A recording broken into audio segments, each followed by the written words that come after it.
Let's go.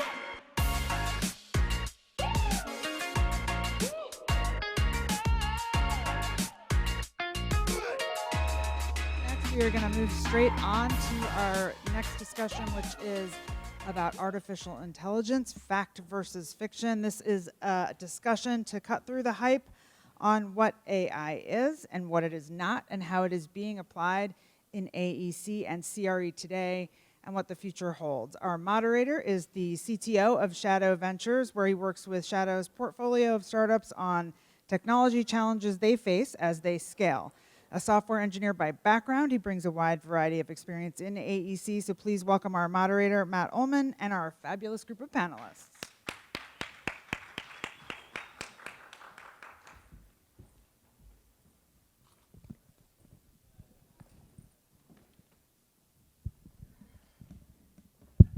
All right.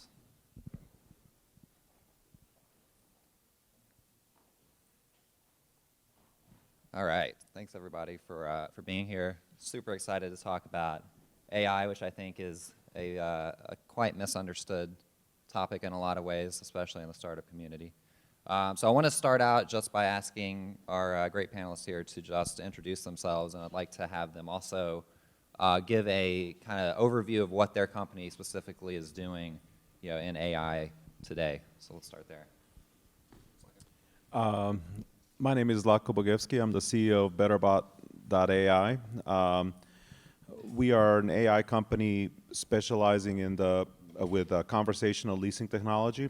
More specifically, we deal with natural language processing and sentiment analysis.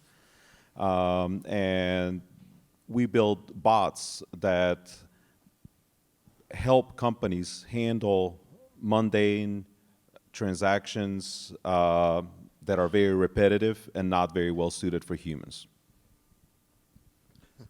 I'm Lee Thomas. I am the CEO of a company called Project Cost Solutions. We are technically cost engineers. We don't build anything. We work with a lot of owners and architects and engineers to provide how much it costs to actually build a structure on the front end before they actually engage the general contracting community. And so we do a lot of conceptual estimates, a lot of concept, all the way through construction documents. And so right now what we're focused in on for our company in terms of tech AI is really on data acquisition, how that information comes into us and how we can get some of the low-hanging fruit and focus really more on the high-risk areas of providing owners information about costs from an independent standpoint. That's what we do. And I'm John Powers, CEO of Extensible Energy. We do smart energy management software for commercial buildings. And by smart, I mean aware of what each building is actually paying for electricity, aware of what its own capabilities for generation might be, and its own capabilities for load flexibility. So the energy management space kind of sits at the intersection of prop tech and energy tech. I'm happy to be here because I speak energy as my native language, but I'm learning to speak prop tech here. And the AI application is really all around processing the data streams coming in on the conditions from the grid and the conditions in the building itself. It's more what I would characterize as machine learning than decision-making artificial intelligence, but we can get into that as we go. I'm Trevor Sanders. I'm on the algorithm team at a company called Avir, and we're automating construction progress monitoring and quality control using laser scans and BIM models. And I guess the AI comes from getting information out of our laser scans. Also sort of more of a computational geometry, computer vision, machine learning application than what I would call AI, but I guess I have strong opinions on that too, so get into it. Awesome. So great. So I'm just going to start out and give a little bit of kind of overview here and set the stage. So artificial intelligence, which we hear about a lot these days, has been around for a long time. So 1956 was the first academic paper published that used the term artificial intelligence, and that was by John McCarthy. He defined it as the science and engineering of making intelligent machines. In 1950, 6 years before that, Alan Turing, which hopefully everyone is familiar with, there's been a few movies lately and quite well known. So he wrote his paper about the Turing test. The Turing test, while it has some controversy around the effectiveness of it and whatnot, it is kind of the standard even still today how we judge what an intelligent machine is. But the fact of the matter is it's been 69 years since Alan Turing published that paper, and we've not had one machine to actually pass the Turing test. 69 years. So I guess let's start there. Let's kind of bring it back to today. We've been talking about it for 69 years, and it seems like every pitch deck that I get now at Shadow has the term AI in it. It's like you can't send a pitch deck without saying AI. So why is that? What's happened in the last 5-10 years that has really kind of brought that to the forefront technically as well as in kind of the business sense? Zlatko, you can start. Sure. Well, I felt that the topic is really appropriate because there is a lot of hype surrounding AI. And it all comes down to expectations. And unfortunately, expectations these days are set by science fiction. So when people think about AI, they really think about humanoid machines, they have empathy, make decisions, when the fact is completely different. The fact is that AI is nothing more than very sophisticated mathematical algorithms coupled with large amounts of data processed by very, very fast computers and CPUs. So the technology that we have today in no way leads us to an endpoint where we end up with a machine passing a Turing test. So that does not exist, and we're going to keep working as humanity on improving AI, but as of right now, we don't have that. So do you think we'll get to that in our lifetime? In the next 100 years, will we have a machine that can pass the Turing test? Because so Turing said his prediction was that in the year 2000 we would have one, a computer. I think it was like with 100 meg of memory. So do you think we'll get there? I think not, because I don't see anything on the horizon right now that would take us in that direction. Because all the AI right now still comes down to mathematical algorithms, which can just process more data. We're going to end up with faster processors, but we really don't have any way for machines to learn. That's one of the biggest things, that can a machine learn like a human? And the answer is no. We're nowhere near that. Nice. Anyone else? I disagree, because why not? I'm kind of a Ray Kurzweil guy, and I think that we don't know enough about how humans learn either, and the case can be made for intelligence and learning being an emergent property, that as the complexity of machines reaches that of the complexity of the human brain, you will see something more like at least a general purpose device that's able to pass the Turing test, and that's probably not on Kurzweil time, but certainly less than 100 years away. Yeah, More than my lifetime, unless. not mine though. Yeah, I think if we see it in the next 100 years, it'll be something emergent that's going to be probably a combination of hardware and maybe wetware, and it's going to result, from a collaboration of neuroscientists and engineers. But again, yeah, next 5 years, probably not. Well, just one thing I can say from the startup perspective, because we just finished our investor deck and we're getting feedback. And first thing they said was, we had AI on the cover. Take that off the cover. It's basically expected into whatever you're working on. So that was, a piece of advice I can give to startups. If you have that on your cover for your investor deck, you can take that off. Did that advice happen to come from KP? No, it's not. That KP. sounds like something he would say. Yeah. All right. At this stage, I completely agree with that. There's the startups we're all running are about a line of business, not about something that is emergent technology in 10 to 100 years. You're trying to get paid now, and you're using computational algorithms as a key tool in doing that. But in doing what? Start with what you're doing. Start with why. So that's an interesting point. John, do you think that, yeah, like, can especially in prop tech and AEC, can AI be a product in itself versus just a feature, solving other business problems that we already have, or can we actually build like a new kind of platform that's completely AI driven in the space? Yeah, so I wouldn't call it a product, and I wouldn't just call it a feature either. It's an important tool in accomplishing a goal within your platform and business model. So we're using it to make our algorithms smarter than those that are currently used in energy management. And we've talked in this audience about there being a low bar. There's pretty low bar in energy, there's a pretty low bar in prop tech. It's an astonishingly low bar at the intersection of those two, where I go into a building and see the dusty IT closet with a little XP box sitting in the dust behind a bunch of spare chairs that's running the Johnson Medicine system that's supposedly running the building. I think we can do a lot better than that. And so we're using machine learning and eventually more general AI to do a much better job of managing loads in buildings than the current technology. But we don't go in leading by saying we're an AI company, we're an energy management company that knows how to use data and knows how to use algorithms to do it better than the incumbents. Nice. So Trevor, you mentioned collaboration, and that's kind of how we'll really advance the field. So let's talk about like open source for a few minutes. So obviously, Google especially has had a big push with open source. How has that helped you in your job, on the algorithms team, to kind of advance your technology and kind of what's the future of open source and AI?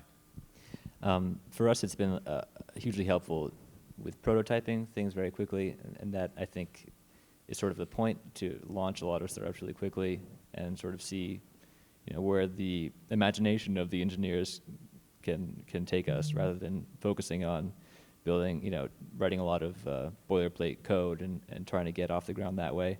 So, I mean, we've been able to sort of test a pretty significant breadth of algorithms to the end of building our product. That's awesome. So from an oversight perspective, there's a lot of talk, people like Elon Musk warning of, the future of AI. There was recently someone who suggested that all kind of really hard AI research should be made open source. Thoughts on that from our panelists, especially Zlatko and Trevor? Yeah. I agree with that. AI, it's just a technique to make something a lot more efficient than it used to be. So if you take, for example, a killing machine, you can make it a lot more efficient by using AI. So that's why I think that we should have some oversight, and I agree with that. I agree with Elon Musk on that. But how we do the oversight too, we need to think about that very much, not to stifle creativity and innovation as well, because sometimes that's the downside of oversight or aggressive oversight. Right. John, I'm interested, from your perspective on that. Yeah, I think so. I think that the flip side of that is proprietary AI is just a black box, and it will be much harder to sell. It will be much harder to have that approach trusted by any customer than something that can be reviewed, replicated. So yeah, I think that some kind of non-disguised transparency in what we actually mean by AI is very important. Awesome.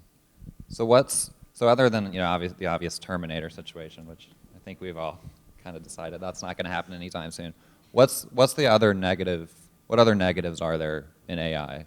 What should we be worried about? Trevor? I mean, I think we've heard a lot about bias being built into algorithms, and that really comes from the data. I mean, an algorithm isn't inherently biased one way or the other, but if we don't have training data that's representative or even favored towards our minority cases, then you're developing bias that way, and that's can be very dangerous. So talk about the importance of training data. Actually, I'm glad you brought that up. Yeah, I think it's without data, you're sort of, I mean, probably a failure to launch situation if you don't have a plan for accumulating data, or if there isn't a data repository already out there. At Avere, we spent a long time at the beginning of the company hand labeling some data just to get ourselves sort of off the ground. And yeah, AI without data really isn't anything. Nice. So Lee, what's next for specifically for AEC and PropTech? What's next with AI? You know, two things here. The question that you just talked about a second ago in terms of, you know, AI and some of the stuff that we have to look at is the moral implications of AI and decisions that it makes. And so, you know, I was watching this special, they were talking about right now we have the technology where AI can make decisions for, you know, in cars and vehicles. And you think about the decision that it's going to make in terms of protecting me, the person that's in the car, versus, and it's going to make the best decision, which may be a worse outcome for this person over here. And so the moral implications of that, how do we deal with that from a society standpoint of, you're sitting in, when we talk about how litigious we are, how does that work, when the decision that AI made was the best decision for me? So it's interesting, these conversations that we're having around AI and what it's going to look like when my children have their children, and some of the decisions that AI is making, for us as people, as humans, for that. But in terms of the AEC community, in terms of AI and what we're doing, even for our challenge, right now, just the matter of, can we get standardized into a process or a set of systems that we all are communicating from the same sheet of music? And so even the data that we're trying to do, working with you guys at Shadow Ventures and other programmers that we have, it's a huge challenge. And the question becomes, how long is that going to take us to get to a certain place where, it's about standardization. So part of my background is Six Sigma. And so, in order to get a consistent process, 99% of the time we need standardization. And so trying to get the industry as a whole to kind of come together and say, okay, well, what's the standard for CAD and, BIM and Rivet and all these other technologies? How do we get there? So. Right, and I think that really goes back to the data question too, right? I know some of the struggles that you guys are going through, trying to analyze construction drawings with AI. It's like we have to load a ton of data, to train that algorithm appropriately, and that's not something. There are tools now, like Amazon has a ton of training data, but they don't have construction drawings as training data. So I think there's a real gap there, and that's something when I see startups come through and they're like, oh yeah, we're gonna use AI and machine learning to analyze this data. It's like, what data? You don't have any data. You're a startup. You have no customers. Like, where is your data coming from, right? So you can't just sprinkle it on and expect it to work. So I think that's a really interesting point. So we've got a couple minutes left. Did you want to? I wanted to add one more thing. We're all looking for good use cases, and we have to be careful to find the right use cases. So right now, there are two use cases where AI is really good. One is where you don't have to deliver perfect results. So if you rely on AI for 100% perfection, that's a wrong use case scenario. So that's why some of the best AI right now is recommendation engines like for Spotify and Netflix, because it doesn't have to be perfect.